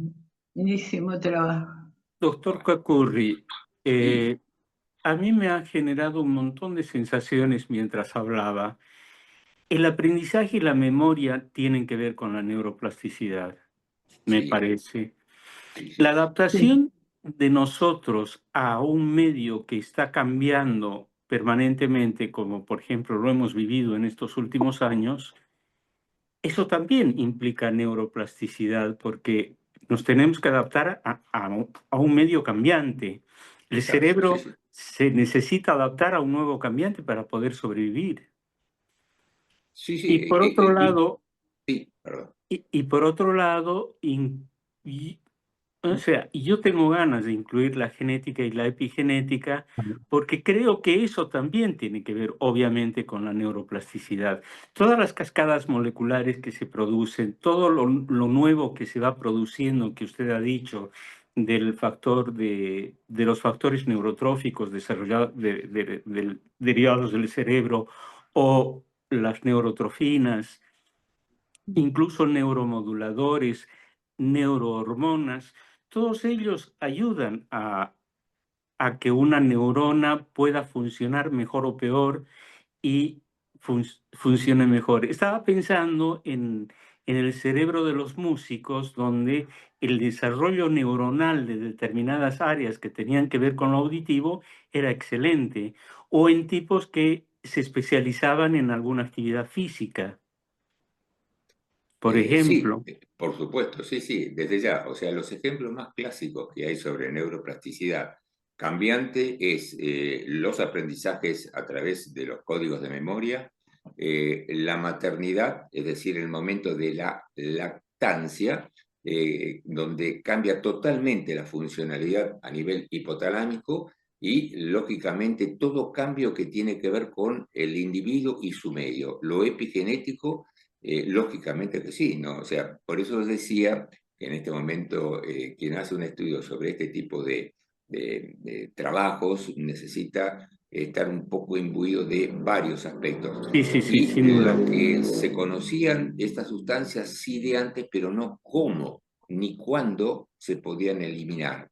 Es decir, sabiendo que en el momento de que se hace un tratamiento, muchas de estas sustancias se comienzan a liberar. Obviamente la situación cambió. No se sabía que una de estas sustancias podía llegar a producir o favorecer un poco la formación de nuevas neuronas. Y esto es lo que ocurre, con códigos de memoria que no se sabe muy bien cómo se estructuran. Pero sí es cierto, lo que usted menciona es absolutamente concreto para la biología.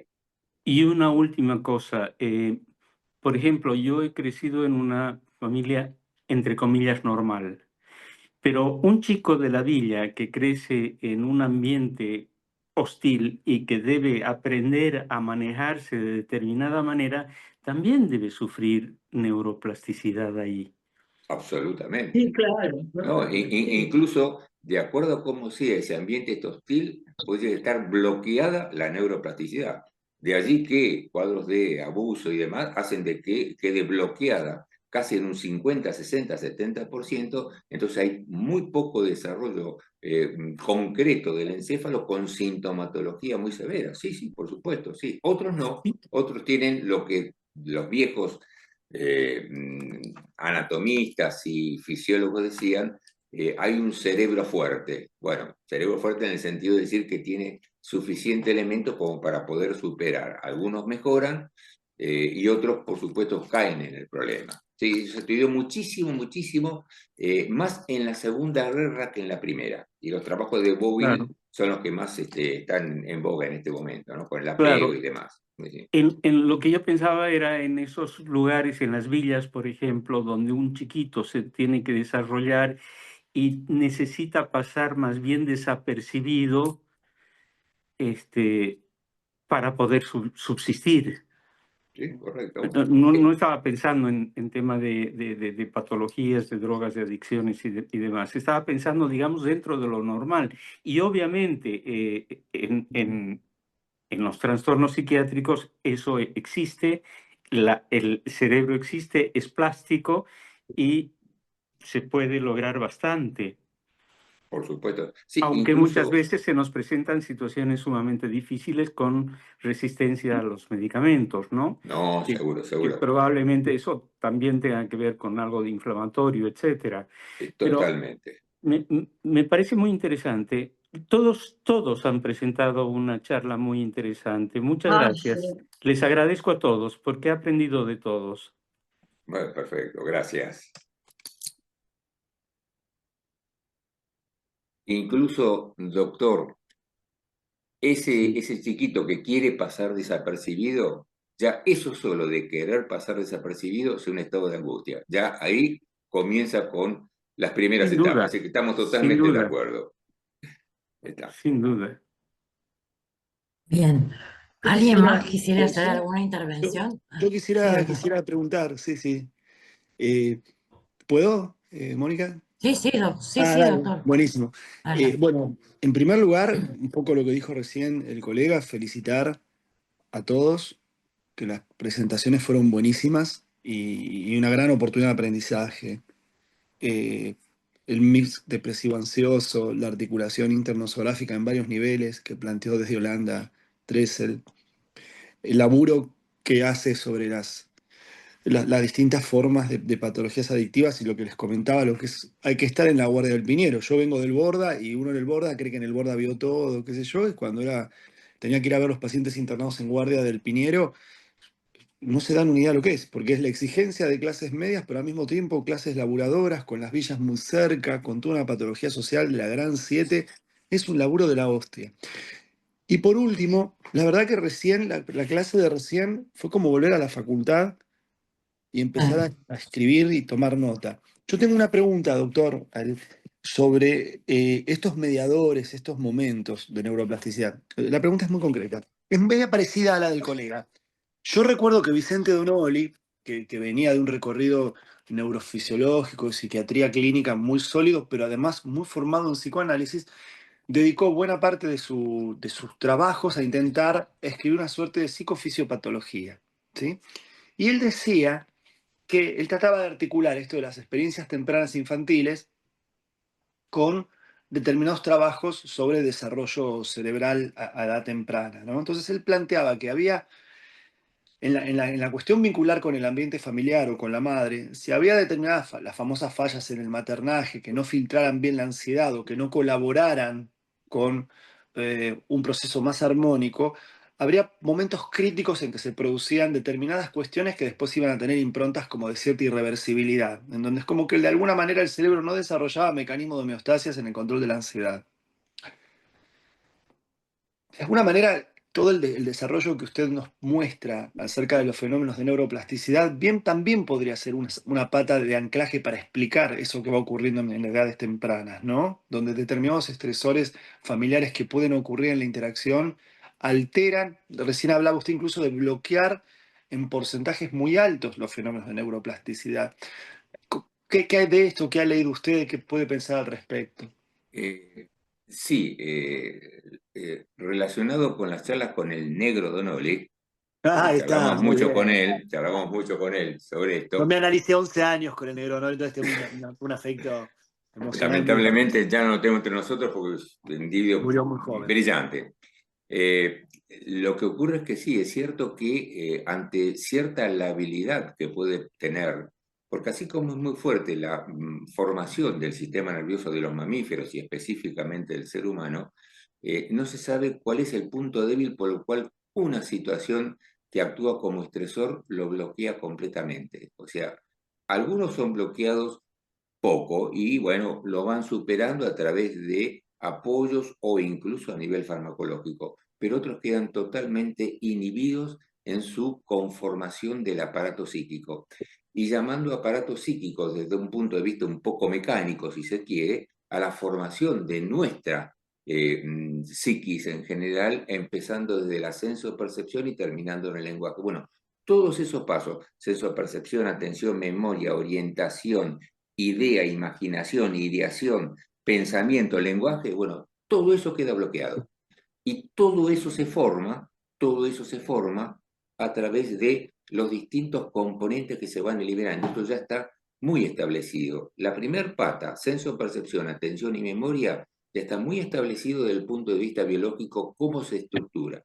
Corteza cerebral por un lado, tronco cerebral por otro y sistema de neurotransmisor por otro. Bueno, si eso está establecido bien, el resto se va organizando relativamente bien. Pero si en una etapa senso-perceptiva, hasta los 5, 6, 7 años, ocurre una situación importante, eso queda parcialmente detenido. No detenido completo, pero sí parcialmente detenido. Así que estoy de acuerdo con su postulación y esto sí, es muy difícil saber qué es lo que puede llegar a bloquear y en qué nivel o dónde. biológicamente, lamentablemente, todavía no se sabe exactamente qué es o cómo se bloquea. Sabemos qué es lo que ocurre, pero ¿por qué unos sí y otros no? Que son causas genéticas, epigenéticas, sí, pero todavía falta muchísimo para saber.